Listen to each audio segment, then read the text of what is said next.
Welcome to another episode of the CUFI Weekly. A lot going on in the news this week. You may have heard that Iran was responsible for an attack on an Israeli cargo ship, which killed 2 people. But I'm not going to be talking about that this week. I know, we've covered Iran a lot because there is a lot going on. But I wanted to focus on something much closer to home. So this weekend, the 31st of July, on Saturday, there was a rally in Brooklyn, New York, attended by around 700 people, which was calling for the globalization of the Intifada. This is something which has been trending on Twitter and other social media platforms, but there was an actual rally in New York about this. Now you may ask, what does that mean? What is the Intifada? Now the word Intifada means shake off or rebellion, uprising, revolution. It's within that kind of lexicon of terms. But when we talk about the Intifada in respect to the Middle East, in respect to Israel and the Palestinians, the Intifada marks 2 of the most bloodiest periods in Israel's recent history. The first Intifada killed almost 300 Israelis. The second Intifada murdered almost 1,000 or thereabouts Israelis. So when we talk about Intifada, we're talking about terrorism. And here's the thing, you will hear semantic arguments about, no. The Intifada literally means shake off. Okay, fine.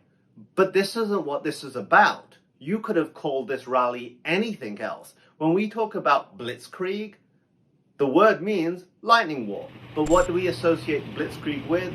The Nazi war machine and their strategy in Europe during the Second World War. So I don't want to hear these semantic arguments which are just deceptive.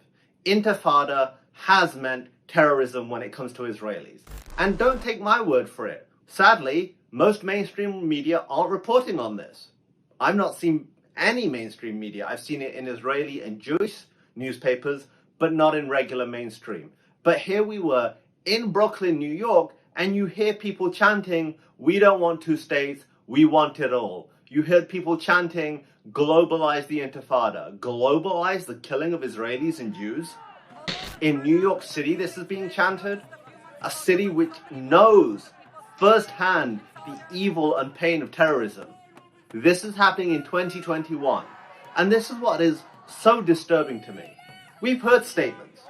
With the rise of anti-Semitism in this country, we've heard statements from politicians. We've heard statements from people in positions of power. Where are you right now? We can say as many flowery words as we want, but when people are standing in New York, in Brooklyn, a city with a large Jewish population, are calling for the globalization of the Intifada, where so many people know people who were murdered or know friends or family who were murdered in the first 2 Intifadas, and now they want to globalize it? They want to bring this terrorism global? Yet no one's saying anything? Where are the politicians? Where are the mayors? Where are all these leaders in New York? Why are they not condemning it? What sort of moral cowardice is this? This is the United States. We talk about freedom and liberty and justice for everybody. Where is the justice for our Jewish communities when people can stand in the middle of New York and praise and support terrorism? Where people can praise and support the elimination of the Jewish state, our best ally on this planet. It's disgusting. Action needs to be taken. This cannot be the normalized discourse. This is not okay. And we need to raise awareness because people simply don't know. I know if I asked 15 people that I know if they'd heard about this, they probably wouldn't. But this happened in Brooklyn days ago. This is the situation we're dealing with. This normalization of Jew hatred being masqueraded as anti-Zionism.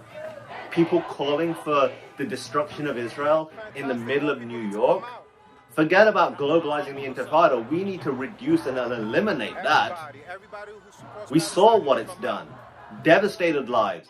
The Intifada meant buses blowing up. It meant children being killed just getting on buses to go to school. It meant bars and restaurants being blown up. It meant pizza places being blown up. That's what the Intifada was. And you want to globalize it? You want to hold a rally which 700 people attended. We're not talking about 3, 700 people attended in Brooklyn supporting this.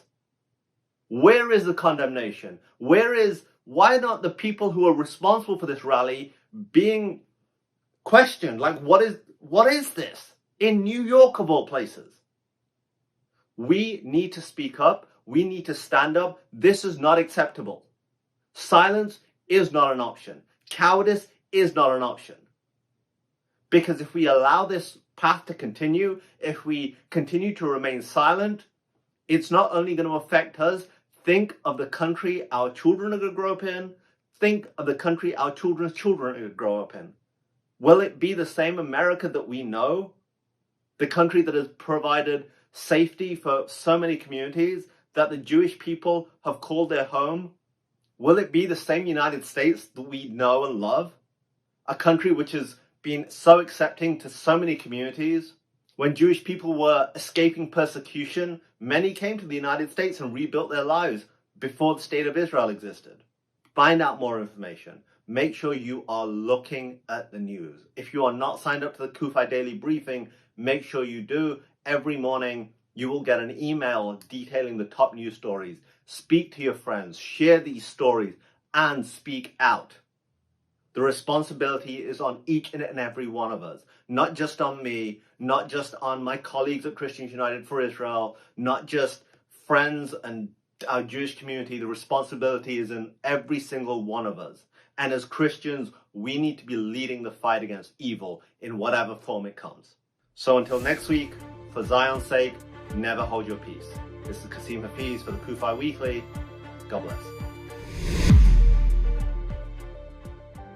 Thanks for checking out today's episode of CUFI Weekly. If you enjoyed this episode and want to stay up to date with the latest news from the Middle East along with topics involving US-Israel relations, please be sure to like and subscribe. And remember to click that notification button so that you are notified every time a new show is uploaded.